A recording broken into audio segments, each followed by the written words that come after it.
grilling out or preparing a fine dinner for friends, the right wine can enhance the elements of your food. But there's more to it than just white wine with fish, red with pasta. Here to help guide us in the right direction is wine writer for Lake Norman Currents magazine, Trevor Burton. Mr. Burton, I'm so glad you came today. What a pleasure. We're talking about wine. What a wonderful subject. I tend to think if I'm having fish, you have a Chardonnay. If you're having a steak, you have a, red wine. It's not always that way. It's not always so cut and dry. Not at all. The first example here would be the salmon we've got. If you grill salmon, which is a perfectly great summer food, you get the salmon's not a shy dish by itself, but if you grill it, you're going to get some smoky flavor to it. It's got some strength to it, so that would probably overpower a nice white wine. A Pinot Noir goes perfect with that. There's a little fruit in there, some kind of earthiness in there that kind of balances with the food.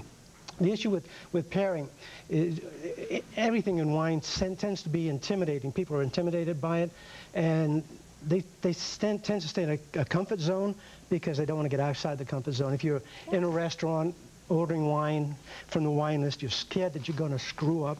Yep. Looking at that, and suppose I choose the wrong one, and they know about wine. That's true. So you stay in a comfort zone and order your Pinot Grigio, and off you go.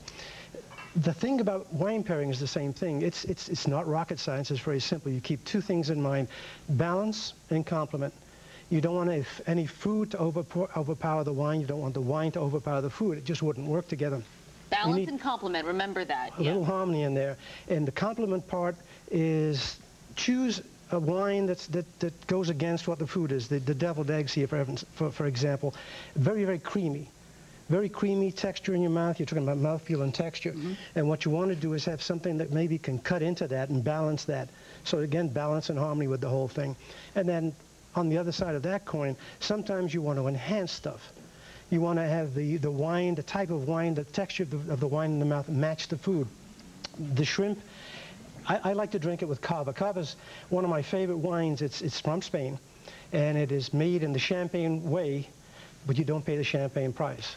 You're going to get a cava for maybe $6 or $7, maybe $8. It's just a nice, fun wine, great for summer, great for something like shrimp, because the crispness of the shrimp and the crispness of the wine go together. And what could be more summery than a hamburger on the grill?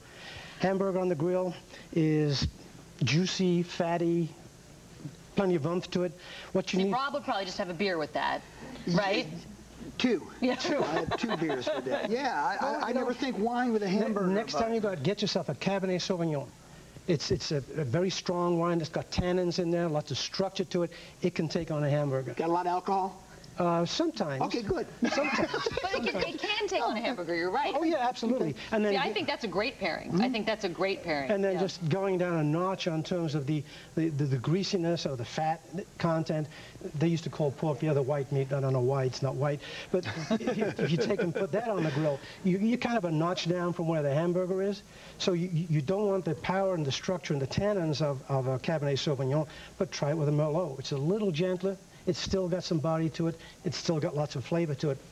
That goes great with the pork chop. So looking at wine pairing, it's all about balance. It's not rocket science. It's just a few little guidelines to go and follow those guidelines, and you can have a lifetime of enjoyment. Is there something a guy's going out, say, on his first date with a girl, and he really doesn't know much about wines, and he goes into a real nice restaurant, and he doesn't want to embarrass himself? Is there something right off the menu you could just order that pretty much a no-mistake is generic? Yeah, it's a no-mistake wine. Just ordering a wine, a no-mistake wine? Yeah, just going and saying, this is fine, you're not...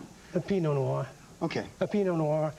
It's my favorite wine. It's absolutely my favorite wine. It's delicate, it's nuanced, it's not overpowering.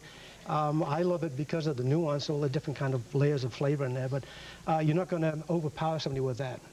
I like that, a no-mistake wine. Anybody will like a Pinot Noir. And I notice you never, I'm an amateur with this, to be honest with you, you never fill up a wine glass. That's just tacky. You don't go, it's not like a beer, right? You No. I hate it when you go to a restaurant and they top the thing up. What you really do, optimally, take and fill it right to where the thing, so you got the maximum surface levels, just where the glass bows out, so you get more air into the wine.